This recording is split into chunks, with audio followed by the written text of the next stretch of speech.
মধ্যপ্রাচ্যে চলমান উত্তেজনার মধ্যে ইসরায়েলের প্রধানমন্ত্রী বেনিয়ামিন নেতানিয়াহু এক বিস্ফোরক মন্তব্য করেছেন। তিনি বলেন, ইরানের সর্বোচ্চ ধর্মীয় নেতা আয়াতুল্লাহ আলী খামেনিকে হত্যা করাই যুদ্ধবন্ধের একমাত্র পথ। এবিসি নিউজকে দেওয়া এক একান্ত সাক্ষাৎকারে নেতানিয়াহুকে প্রশ্ন করা হয়, ইরানের শীর্ষ নেতাকে লক্ষ্যবস্তু করার পরিকল্পনা রয়েছে কিনা। উত্তরে তিনি বলেন, তাদের যা করা প্রয়োজন তাই করছেন।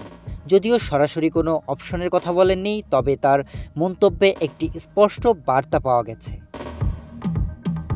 ইসরায়েল ইরানের সুপ্রিম লিডারের দিকে নজর দিয়েছে এবং তাকেই এই সংঘাতের প্রধান হোতা হিসাবে বিবেচনা করছে।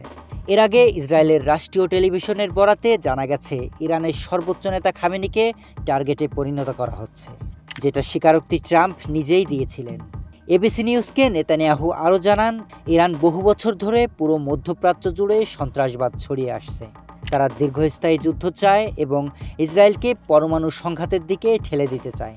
তার দাবি, ইরান শুধু একটি দেশ নয়, বরং এক অশুভ আদর্শের উৎস, যা হিজবুল্লাহ, হামাস, হুতি বিদ্রোহী এবং অন্যান্য প্রক্সি গোষ্ঠীর মাধ্যমে ইসরায়েল এবং তার মিত্রদের বিরুদ্ধে সহিংসতা চালাচ্ছে। তিনি আরও বলেন, তারা সেই আগ্রাসন প্রতিহত করছে এবং শান্তি আনতে হলে অশুভ শক্তির বিরুদ্ধে দাঁড়াতেই হবে।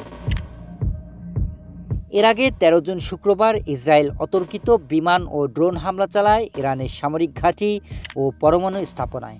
এতে প্রাণ হারান ইরানের অন্তত ৭৮ জন, যাদের মধ্যে ছিলেন শীর্ষ সামরিক কর্মকর্তা ও পরমাণু বিজ্ঞানীরাও।